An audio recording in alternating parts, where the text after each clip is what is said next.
கேலி செய்யும் போது வாழ்வில் நிம்மதி ஏது அவை சொன்னது உள்ளது பரமசிவன் கழுத்தில் இருந்து பாம்பு கேட்டது சவிக்கமா யாரு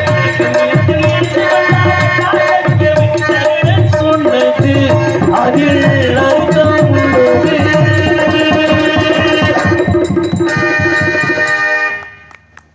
நன்றி நன்றி நன்றி நன்றி. நாராயண ஹரிவோம் நமோ நாராயண. இருக்கட்டி இருக்கட்டி இருக்கட்டி இருக்க நீயே போயிட்டா நான் பார்த்து எங்க வேணா போ போயிட்டு வாங்க வாடியா ஊருக்கு போறாங்க. கானகத்தில் பாட்டு பாடும் சாமியாரி அப்படின்னு நான் கேள்வி கேட்டிருக்கேன்.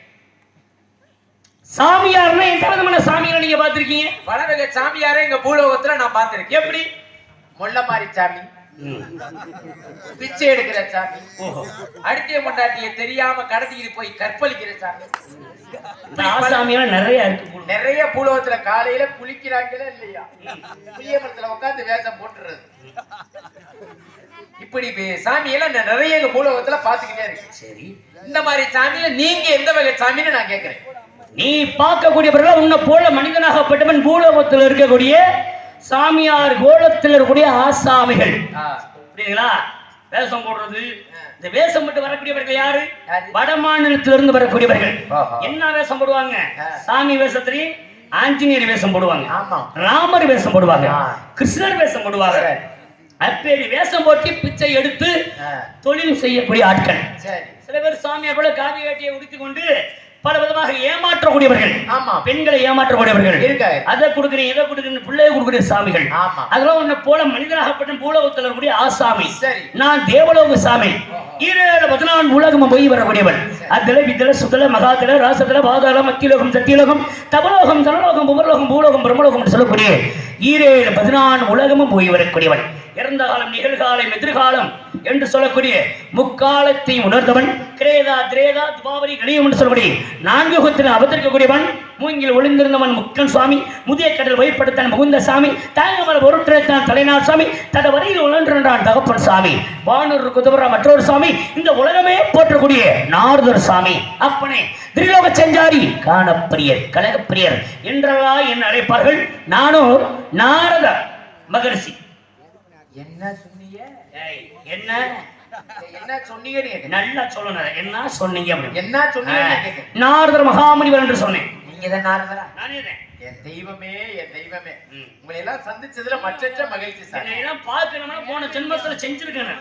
ஆமா, எங்க ஆத்தா பேர் செஞ்சதுனால நான் வந்திருக்கேன். புண்ணியம் அது செஞ்ச ஒரு புண்ணியம் என்று நீ என்னை பார்த்துக்கிட்டு இருக்கீங்க. சரி சரி. உங்க பேரு நாரத மகரிஷி. எந்த ஊர்ல இருந்து வர்றீங்க? சத்தியலோகத்துல இருந்து இந்த பூலோகத்துக்கு வந்திருக்கேன். என்ன விஷயமா வந்திருக்கீங்க? இவரத்துல ஆளவனம் சொல் என்ற காணம் கேட்டேன். அதை கேட்ட உடனே உங்களை எல்லாம் பார்த்து நல்ல ஆசை கொடுக்க வேணும் அப்படிங்கிற நல்ல எண்ணத்தோடு வந்திருக்கேன். மகிழ்ச்சி மகிழ்ச்சி. உங்களை பத்தி ஒரு சின்ன சந்தேகம் கேட்கலாமா? என்னைய பற்றி? ஆமா. என்னை பத்தி முன்னாடி எதுவும் கேள்விப்பட்டீங்க? கேள்விப்பட்டதில்லை. கேள்விப்பட்டதில்லை. அதனால விவரம் தெரிஞ்சுக்கிறான். என்ன பத்தி? உங்களை பத்தி உங்க குடும்பத்தை பத்தி விவரம் தெரிஞ்சுக்கிறீங்க. யாரு, எங்க இருந்து வர்றீங்க அப்படிங்கிற விவரம் தெரிஞ்சுக்கிறேன். அறிமுகம் இல்லாதவங்களை ஒருத்தரை பார்த்தா அவங்களை விவரம் தெரிஞ்சுக்கிறோம்ல. காசு பணம் எவ்வளவு இருக்கு அப்படின்னு நான் கேட்கிறேன். அது இல்லையில, அதனால உங்கள்கிட்ட ஒரு கேள்வி கேட்கிறேன். உங்களுக்கு கல்யாணம் ஆயிடுச்சா? பிரம்மச்சாரி. பிரம்மச்சாரினா பிரம்மச்சாரினா சரியா? விவரம் தெரியாதவன். ஆமா, பிரம்மச்சாரினா திருமணம் ஆகாதவன்ற அர்த்தம். ஓ, திருமணம் ஆகாத ஆளுக்கிட்ட பிரம்மச்சாரி. பிரம்மச்சாரி. ஏன் திருமணம் ஆகல? சில பேருக்கு அமைஞ்சிடும், தேடி போகும்போது அமைஞ்சிடும். சரி. சில பேருக்கு என்னதான் தேடினாலும் அமையாது. பல வாக்குல இன்னைக்கு தேடிக்கிட்டு திடுறாங்க, ஒண்ணும் கிடைக்கவும் மாட்டேங்குது. அந்த காலத்துல பெண் தேடினோடனே கிடைச்ச விஷயங்கள் உண்டு. ஆனா இந்த காலத்துல பெண்ணு தேடுறாங்க, எவ்வளவுதான் தேடினாலும் கிடைப்பதில்லை. அதுல முக்கியமா யார் யாருக்கு கிடைக்காது தெரியுமா? இந்த மாதிரி நாடக கலைஞர்களுக்கு முதல் கிடைக்காது, கொடுக்க மாட்டாங்க. வீம்பாட்டுல நாடகத்துக்கு கட்டி கொடுத்தோம்னா வீம்பாட்டுக்கு விட்டு விட்டு நாடகத்துக்கு போயிருவேன், ஃபுல்லா தனியா இருந்து போயிருமே அப்படின்னு கொடுக்கவும் மாட்டாங்க. சில பேரு அதே இன்னொருத்தருக்கு யாருக்கு கொடுக்க மாட்டாங்க அப்படின்னா, இந்த வாகன ஓட்டுநர்கள் இருக்காங்க, டிரைவருக்கு சொல்லுவோம்ல, அவங்களுக்கும் தர மாட்டாங்க. இங்கிட்டு விட்டு விட்டு அங்கிட்டு ஓட்டிக்கிட்டு இருந்துச்சானா என்ன பண்றது அப்படின்னு தர மாட்டாங்க. இன்னொரு ஆளுக்கும் தர மாட்டாங்க. கொத்தனார் அவங்களுக்கும் தர மாட்டாங்க. வண்டி ஓட்டுறவங்களுக்கு ஏன் கொடுக்கறது? ஏன் இங்கிட்டு ஓட்டாம வேற எங்கிட்டு ஓட்டிக்கிட்டு தெரிஞ்சிருவேன் சொல்றீ நான் சொல்லாம சொல்லி சொல்றீங்க சரி சரி என்பதற்காக இப்படி விஷயத்தெல்லாம் கொண்டு வர மாட்டாங்க. கொத்தனாருக்கு ஏன் கொடுக்க மாட்டேங்கிறாரு தெரியுமா? ஏன் இங்க அடைக்கிறதுக்கு பதிலா அங்க வேற சந்தில அடைச்சிருவாரு, அதனால கொடுக்கறது இல்ல. அது அப்ப யோசிக்க வேண்டிய விஷயங்கள் உண்டு. ஆனா இன்னைக்கு இப்படிய காலகட்டத்துல பெண் ரொம்ப கிடைப்பது கிடையாது. என்ன சொல்றான், பொண்ணுக்கு நீங்க நகை போட்டுலாம் கட்டி கொடுக்க வேணாம், நான் கூட நகையை போட்டு கட்டி கொடுத்துறேன், பொண்ணை மட்டும் கொடுங்கன்னு கேட்கலாம். ஆனா கிடைப்பது கிடையாது அப்படின்னு நிறைய விஷயங்கள் இருக்கின்றது. அந்த மாதிரி எனக்கு ஏன் விருப்பம் இல்ல கல்யாணம் பண்ணல அப்படின்னா என்ன காரணம்? அந்த மண்ணாசை பெண்ணாசை பொன்னாசை என்று சொல்லக்கூடிய 3 ஆசை இல்லாத காரணத்தினால எனக்கு விருப்பம் கிடையாது. 3 இல்ல, 3 ஆசைகள் கிடையாது. அதே 3 இல்லைன்னு இல்ல. ஏன் 3 இல்ல? விருப்பம் கிடையாதியா. ஒரு குடும்பத்துல ஒரு 5 பேர் பழக்கிறான்னு வச்சுக்கோங்க, 5 பேருமே ஒரே மாதிரி குணாதிசயங்கள் இருக்காது. இல்ல இல்ல, ஒவ்வொருத்தரும் ஒவ்வொரு விதம் இருக்கு. அதே மாதிரி எங்க குடும்பத்துல 14 பேர், 14 பேர்ல நான் 10வது ஆளு. எனக்கு அதுல விருப்பம் கிடையாது.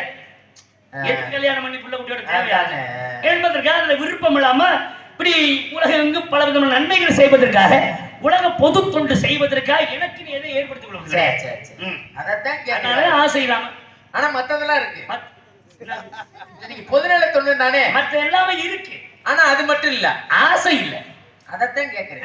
நீங்க விரிக்கிறீங்க, நான் சுருக்குறேன். போதும் போதும். சரி, நான் கேட்டா இது தப்பா நினைக்க மாட்டீங்களா?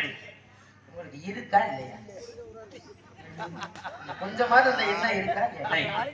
நேரம் என்ன சொல்லிட்டு ஆசை என்பதே கிடையாது, அந்த எண்ணம் கிடையாதியா. சில பேருக்கு கொஞ்சம் கொஞ்சம் இருக்கு, அதனால கேட்கிறேன். விருப்பமே கிடையாதியா. இப்ப இந்த மண்ணுல நிக்கலாம், நிக்கக்கூடிய மண்ணு நமக்கு சொந்தமாக வேண்டும், சொத்து சுகம் வாங்கி சேகரிக்கணும் அப்படிங்கிற ஆசை கிடையாது. பொன்னாசை நகை நட்டெல்லாம் வாங்கி உடம்புல அழியணும் அப்படிங்கிற ஆசை கிடையாது. பெண்ணாசை ஒரு பெண்ணை திருமணம் செய்து காதல் இச்சை கொண்டு குடு இன்பம் குடும்பம் என்ற வாழ்க்கையில ஈடுபட வேண்டும்ங்கிற ஆசை கிடையாது. இப்படி 3 ஆசையையும் வெறுத்த நஸ்திக பிரம்மச்சாரி நாரதன். வெறுத்துட்டேன். தூக்கி போட்டு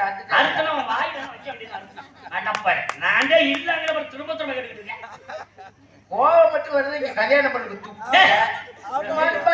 கல்யாணம் பண்றது துப்பு இல்லையா? கோவம் மட்டும் வந்து கல்யாணம் பண்ணாதான் பூலோகத்துல வாங்கணுமாடா?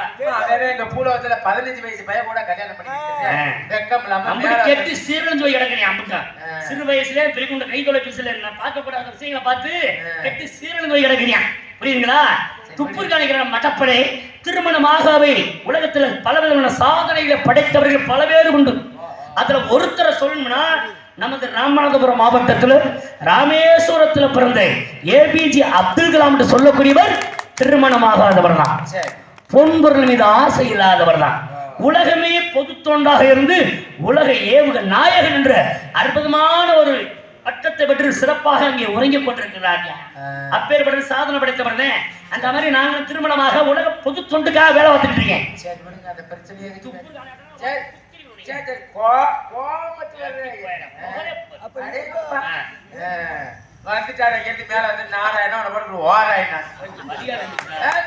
நாராயணன் எப்பேற்பட்ட ஆள், உலக பரம்பொருள். அவர் காக்கக்கூடிய கடவுள் நாராயணன். அவரோட நாமத்தை சொன்னா உனக்கு ரொம்ப இலக்காரமா தெரியுதோ? 6 மாசத்துக்கு முன்னாடி அட்வான்ஸ் போட்டு 3 முள்ளாதால கூட்டியாந்து விட்டுட்டாங்க. கடவுளே ஆளாத்தூர் மக்கள். டேய் அறிவிகட்ட ஜென்மமே, இந்த நாடகத்துக்கு அட்வான்ஸ் ஓட்டல நான் தான்டா. இவர் இங்க இருந்து தொலைபேசி தான்டா கைபேசில தொடர் கொண்டாடி சிக்கிற மச்சான். நான் தான் நம்ம எல்லாத்துக்கும் ரசீது போட்டவனே நான் தான்டா. அடப்படே தேவலாம பேசிட்டு. சரி சரி, அப்பா நல்லா இருக்காரா சாமி? நல்லா இருக்கேன். ஏன்னா உங்களுக்கு 3 முள்ள சொன்னா வேற கோவத்துக்குறீங்க. 3 ஆசைகள் இல்லை. ஓ நீங்க விரிக்கிறீங்க விட்டுறேன். அடுத்த விஷயத்துக்கு வரணும். திரும்ப திரும்ப அதவே பேசிட்டு இருக்கோம். சரி. அப்பா நல்லா இருக்காரு? அப்பா நல்லா இருக்காரு. கையுடியா. சரி. மத்த விஷயம் எப்படியோ இந்த விஷயத்துல உன்னை ரொம்ப பாராட்டுறேன். ஏன்னா தமிழக பண்பாடு இருந்தேன். ஆமா, எதிரியா இருந்தாலும் கூட கண்டிப்பா வீடு தேடி வந்துட்டா என்ன குடும்பம் நல்லா இருக்காங்களா அப்படிங்கிற நல விசாரிப்பது நம்ம தமிழர்கள் மட்டும்தான் உண்டு. வேற யாரும் அந்த மாதிரி கிடையாது. அப்படி இருக்கின்ற பொழுது நானும் தேவலோக வாசி. தேவலோகத்தில் இருக்கக்கூடிய எங்க அப்பா அப்பேற்பட எங்க அப்பாவை பார்த்து நல்லா இருக்காரான்னு கேட்க பத்தியா? ஆமா சார், ரொம்ப பெருமையா இருக்கு. எங்க அப்பா நல்லா இருக்கு. உங்க அப்பாவுக்கு என்ன வேலை? எங்க அப்பாவுக்கு படைக்கக்கூடிய வேலை. படைக்கிறார். ஏன் எல்லாத்துக்கும் படிச்சுட்டு உங்களுக்கு அதை படைக்காம விட்டுட்டாரு? எல்லாம் படைக்க மாட்டாரு.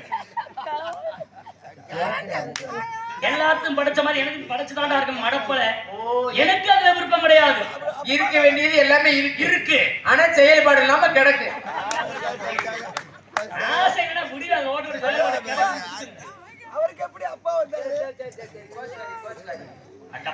அப்பா நல்லா இருக்காரு. போதும் போதும் நல்லா இருக்க. என்ன வேலை பார்க்கறாரு?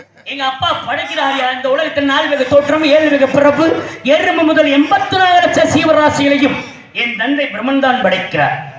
இது வரைக்கும் எந்த பொம்பளையும் செஞ்சது இல்ல. இங்க போயிட்டு மறுபடியும் என்ன பண்ண அங்க வர கல்யாணத்தை கேட்க கல்யாணம் ஒரு காலத்துல பண்ணிருக்கேன். இப்பிறப்புல கிடையாது. முப்பிறப்புல உபகரணம் என்ற பெயர்ல 52 பெண்ணை திருமணம் முடித்தவன். 52 மனைவிகள். அதே யுகத்தில் நாரதி என்ற பெண்ணாக மாறி 60 பிள்ளைகளை தோற்றுவிக்கப்பட்டவன். 52 கொண்டாட்டியா? 52 கொண்டாட்டி 60 பிள்ளைகள். என்ன கொண்டாட்டி என்ன பண்ண வச்சா நடத்துறியா? பூதேவி நீ எது கல்யாணம் பண்ற? நான் 50 புள்ள குட்டி பாக்குறது. புள்ள குட்டி பாக்குறது. நான் முடிச்ச கல்யாணம் அதுக்காக கிடையாது. உலகத்தின் அச்சரத்துக்காக பொது தொண்டுக்காக 52 பெண்ணை திருமணம் எடுத்து அச்சரமா கொடுத்திருக்கேன். 52 கொண்டாட்டி கல்யாணம் பண்ணிட்டு தொட்டு தொட்டு கும்பிட்டுட்டு படுத்துக்கிறது. அச்சரமா கொடுத்திருக்கேன்டானால மறுபடியும் தொட்டு கும்பிடுறாங்க. சரி அப்பா நல்லா இருக்காருல்ல சார்?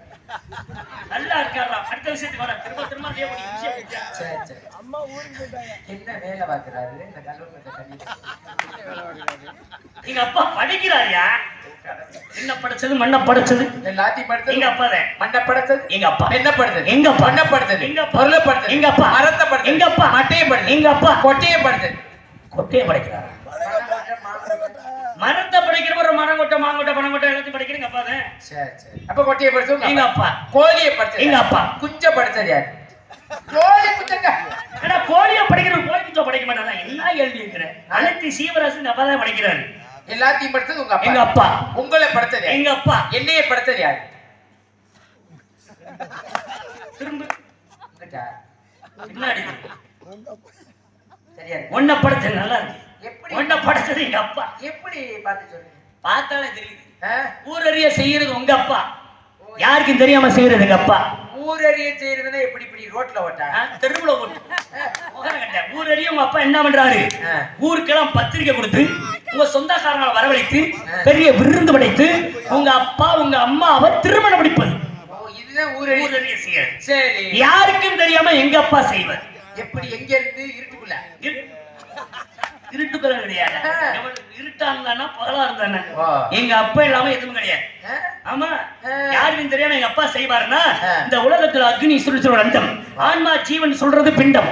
அண்டத்தை பிடிச்ச பிண்டத்துல விட்டதுல பரம கண்டத்துல இப்படி ஒரு மனிதனாக நீ வளர்ந்திருக்க. இப்படி பேசினா எப்படியா புரியும்? அண்ட பிண்டம்னா எனக்கு ஏதாவது அண்டம்னா உலகம் பிண்டத்துல பிடிச்சு இடக்கூடிய ஒண்ணுமே புரியல. புரியுற மாதிரி சொல்லுங்க. நான் காட்டுக்குள்ள காவல் இருக்கிறேன். காட்டுவாசி பயில்கிட்ட போய் அண்ட பிண்டம்னா எனக்கு என்னையா புரியும்? உனக்கு புரியும்படியா சொல்லணும்னா இப்ப இந்த பூமி இருக்கு. சரி. இந்த பூமியில ஒரு நிலம் இருக்கு. இந்த முன்னாடி இருக்குல்ல. சரி. அந்த மாதிரி ஒரு நிலம் வச்சுக்கலாம். அந்த நிலம் தான் உங்க அம்மா. சரி. எடுத்துக்காட்டுக்கு சொல்றேன். சரி. அந்த நிலத்தை போய் உங்க அப்பா வாங்க போறாரு. எங்க அம்மா விட்டு நிலத்தை எங்க அப்பா போய் வாங்குறாரு. ஒருத்தர் நிலத்தை வாங்குறாருன்னா எதுக்கு வாங்குவாரு? விவசாயம் செய்யறது. விவசாயம் பண்றது. ஆமா. அப்ப உங்க அப்பா வாங்கும் போது அந்த நிலத்துல ஒரே சீவக்கருவியா முளைச்சு போய் கிடக்கு. இதுல எங்க ஆத்தா விட்டு நிலத்துல புரிஞ்சுக்கிட்டா சரி. சரி. அவரு விவசாயம் பண்ண வாங்குறாரு. அதுல போய் சீவக்கருவியா நடந்தா என்ன பண்ண முடியும்? விவசாயம் பார்க்க முடியும். அப்ப உங்க அப்பா என்ன பண்றாரு? அதை போய் சுத்தப்படுத்துறாரு.